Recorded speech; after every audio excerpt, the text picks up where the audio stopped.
पढ़ेंगे संज्ञा। कल हमने पढ़ा था कि संज्ञा में उनके कितने भेद होते हैं और इनको थोड़ा थोड़ा कैसे पहचाना जाता है। और हम स्टडी करेंगे संज्ञा के अंतर्गत पहली संज्ञा पढ़ेंगे हम व्यक्तिवाचक संज्ञा। कल हमने देखा था कि व्यक्तिवाचक जो संज्ञा होती है वो मूल होती है, इसको हम देख सकते हैं, छू सकते हैं। ये जो होती है अनित्य होती है। व्यक्तिवाचक संज्ञाएं कैसी होती है? अनित्य होती है, अनंत होती है और अर्थहीन होती है। कैसी होती है? अर्थहीन। इस तरह से हम इनको समझ सकते हैं, पहचान सकते हैं। अनित्य यानी जैसे मैंने बोला किसी का नाम मोहन, तो मोहन एक व्यक्ति का नाम है। व्यक्ति का नाम है तो एक व्यक्ति का विनाश तय है। व्यक्ति का विनाश तय होता है, नष्ट हो जाता है, लेकिन जो उसकी जाति होती है, मोहन की जाति क्या है कि वो मनुष्य है। तो मनुष्य की प्रजाति का विनाश होना तय नहीं है। तो जिसका जो नित्य हो, जिसका नाश ना किया जा सके वो नित्य यानी जातिवाचक संज्ञा हो गई मनुष्य। और मोहन का तो हो सकता है व्यक्ति का नाम है, एक पर्सन है ये, तो ये क्या है हमारी व्यक्तिवाचक संज्ञा। ये अनंत होती है।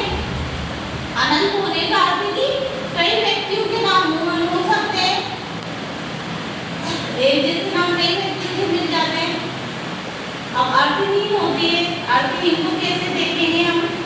जैसे मैंने बोला श्याम किसी व्यक्ति का नाम है, तो श्याम किसी व्यक्ति के नाम होने से हमारा अर्थ है कि उस व्यक्ति के अंदर श्याम जैसे गुण तो नहीं होंगे, इसलिए ये अर्थहीन मानी जाती है व्यक्तिवाचक संज्ञा। ऐसे करके हम इनको पहचान सकते हैं। और एक और तरीका है इनको पहचानने का कि व्यक्तिवाचक जो संज्ञाएं होती है वो हमेशा ही एक वचन में होती है। एक वचन का हम बहुवचन बनाते देखेंगे, यदि वो नहीं बनता है तो कौन सी संज्ञा?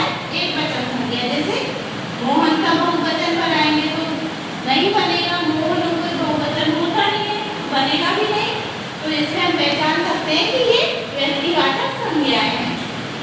जैसे कि नदियों के नाम है गंगा, गंगा का बहुवचन बन सकता है क्या? नहीं बन सकता। तो ये व्यक्तिवाचक संज्ञा। पर्वतों के नाम है हिमालय, दिशाओं के नाम है पूर्व, पश्चिम, उत्तर, दक्षिण, जिनके भी जैसे राज्यों के नाम है राजस्थान, महाराष्ट्र, पंजाब। देशों के नाम है भारत, इंडिया, पाकिस्तान। इस तरीके से हम इसको देख सकते हैं।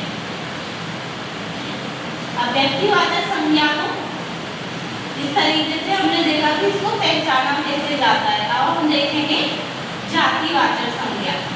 इधर देखते हैं इसका पार्ट 2 जातिवाचक संज्ञा। जातिवाचक संज्ञा नित्य होती है, इनका विनाश नहीं होता कभी भी, और ये अर्थपूर्ण होती है। कैसी होती है? ये नित्य होती है और अर्थपूर्ण होती है। अर्थपूर्ण होती है, अर्थलीय होती है। इनका कोई ना कोई अर्थ निकलता है हमेशा, जिन का नाश नहीं होगा। जैसे मनुष्य प्रजाति का नाश नहीं होगा, पीढ़ी दर पीढ़ी में चलती रहती है। जैसे पशु, जातिवाचक संज्ञा इनमें बहुवचन बन जाएगा इनका, मनुष्य, पशु, जानवर। जैसे हाथ है, हमारे शरीर के अंगों के नाम है हाथ, पैर, ये सब इसके अंतर्गत आ जाएंगे, जातिवाचक संज्ञा के अंतर्गत आ जाएंगे। जैसे कि राज्य, देश, इनके प्लूरल बना के देखेंगे तो बन जाएगा। उसी राज्यों का राज्यों बन जाएगा, देश का देशों बन जाएगा। तो जिनका बहुवचन हम बना सकते हैं आसानी से, वो हमारी जातिवाचक संज्ञा है। जैसे मैंने लिखा भारत, तो भारत, भारत का बहुवचन बना के देखेंगे, भारत तो कोई बहुवचन तो होगा नहीं। तो इससे हम पहचान सकते हैं कि हमारी व्यक्तिवाचक संज्ञा है। जहाँ पे भी हमें कन्फ्यूजन लगे वहाँ हम ऐसे बहुवचन बना करके देख सकते हैं कि बनता है या नहीं बनता है। बनता है तो जातिवाचक संज्ञा होगी, नहीं बनता है तो व्यक्तिवाचक संज्ञा होगी। इस तरीके से इसके बाद देखेंगे हम कि व्यक्तिवाचक संज्ञा को जातिवाचक संज्ञा में कैसे बदलते हैं।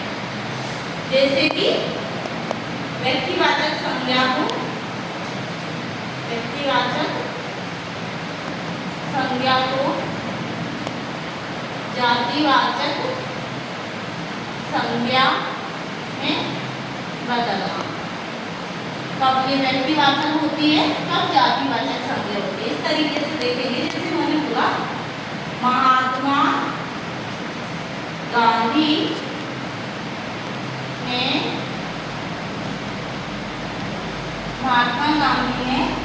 आजादी आंदोलन में भूमिका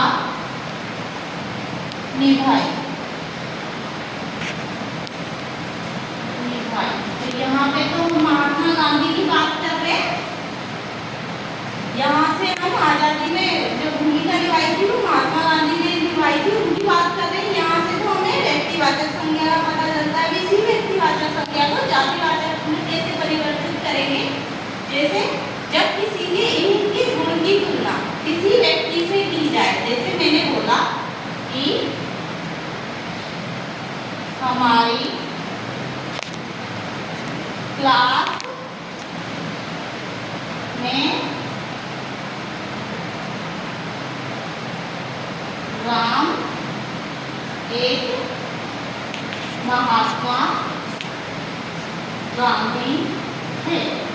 तो वो जो राम है उसको कैसा बता दिया, महात्मा गांधी के जैसा बता दिया। इनकी तुलना किससे कर दी, इनसे कर दी। तो यहाँ पे कौन सी जातिवाचक संज्ञा हो जाएगी। इस तरीके से यदि व्यक्तिवाचक को जो डिनोट करते हैं उनसे किसी की तुलना कर दी जाए